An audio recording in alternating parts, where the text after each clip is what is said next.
Ladies and gentlemen, Zohran Mamdani calls himself a socialist, and he's not kidding. Through our new citywide campaign, Fix the City, we will focus on the worst landlords in New York City.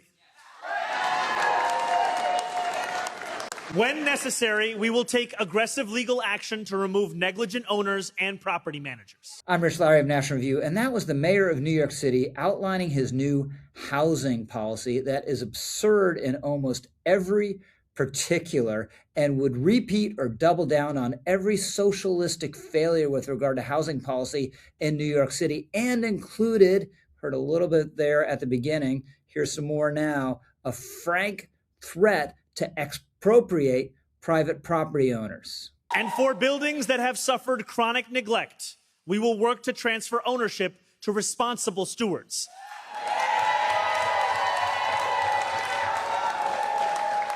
Stewards that include community land trusts, nonprofits,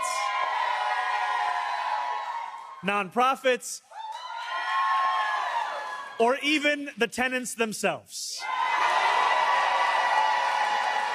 That's straight up Marxism right there. If he actually followed through on it, it would be blatantly unconstitutional. But of course, it goes to how he thinks about the world and thinks about housing, and that pervades the entirety of his plan. Now, let's say the city does take over more housing in New York City. Is there anyone, as the New York Post points out, currently living in public housing in New York City is like, wow, I'm so glad the city's my landlord. They do such a great job of it. No, of course not. Howard Husick, who's a housing expert at the American Enterprise Institute, notes how New York City is by far the nation's largest public housing system, and goes on to write, these buildings are falling apart with an estimated $78 billion repair backlog, including, quote, non-functioning smoke detectors, antiquated electrical components, damaged interiors, missing child guards, deteriorated roofs, deteriorated pumps, and leaking pipes. According to a recent report, the system for making repairs in New York public housing is rife with corruption. Heat and hot water service are routinely interrupted. The elevators, which are crucial in multi-story buildings housing elderly residents, are constantly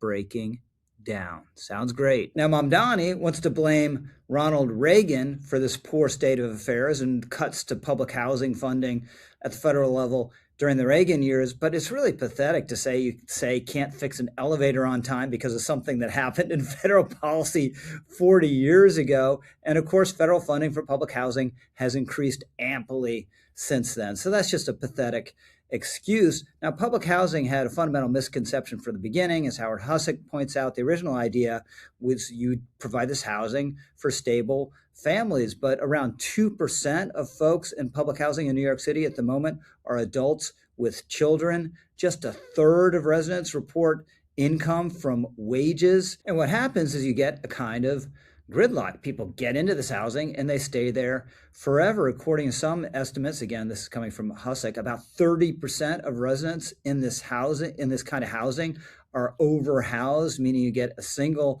adult in a 3 or 4 bedroom apartment. About 10% of residents in public housing have lived in their apartments for more than 40 years. So you get this kind of gridlock. People get in there, they stay forever. So these apartments are effectively taken off the market. There's no flux. No one else gets access to them over time. And Mamdani wants more of that kind of housing. Now, the same dynamic holds with rent-controlled apartments. So the way housing usually works, right? You buy a house, you have kids, you raise your family there, they get older, your kids leave. Then you have this big empty house, right? You don't want to pay the property taxes on it. You don't want to deal with the maintenance. So you downsize, you move out into something else. And what happens to your house? Someone else buys it with a young family, and the cycle of life continues. New York City has gone out of its way through its regulations to interrupt this cycle. People in rent-controlled and stabilized apartments tend not to leave. The turnover is about half what it is with the non-stabilized or controlled apartments. And overall, New York City has less flux and turnover than other cities. So your regulations have, in effect, created a kind of scarcity. And by the way, when it comes to landlords, they have less incentive to invest in properties that are rent-controlled or stabilized because the rents aren't there. So what you see again is basically the same sort of dynamic you saw with the public housing. Howard Hussick again. A third of rent-controlled units have rodents, which is nearly twice the rate of unregulated apartments. They also experience twice as many leaks, 3 times as many heating breakdowns, 3 times as many instances of mold, and twice as many toilet and elevator breakdowns. About 23% of tenants in rent-stabilized units have lived in their apartments 20 years or more, compared to just 7% in unregulated units. More than twice as many rent-regulated residents are over age 65, and these units have fewer residents per household on average. In other words, rent regulation is enabling older New Yorkers, regardless of income, to age in place at artificially low rents. In other words, New York City already has lots of socialistic policies when it comes to housing. They haven't worked. They've created all sorts of perverse incentives and effects.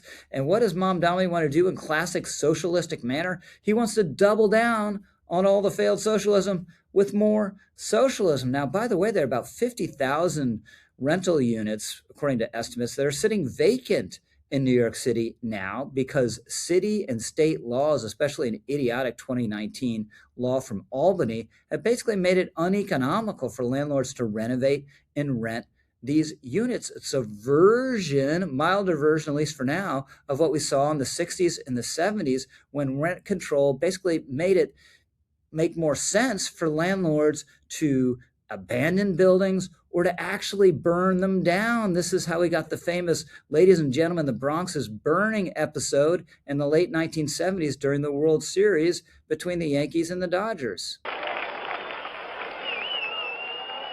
That is a live picture, and obviously a major fire in a large building in the South Bronx region of New York City.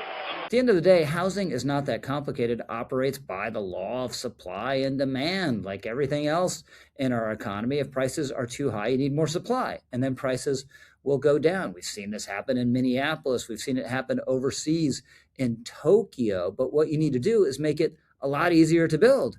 And Mamdani wants to do the opposite. He says he wants more housing units. At the same time, he wants more regulation on developers and more sweetheart deals for the unions that are going to make it harder to build. And I think at the end of the day, just screwing landlords and taking their stuff is part of the agenda here, because landlords are a public enemy. They are a class enemy like billionaires. Even though a lot of these landlords, they're minorities, they're scraping by, it isn't necessarily easy what they're doing, they are considered a class enemy. And taking their stuff isn't a bug, it's a feature. So if you make it really hard for them to operate, then you can say they're failing and you can seize their property. And Mamdani's housing advisor, Sia Weaver, in the past has talked pretty explicitly in these kind of terms.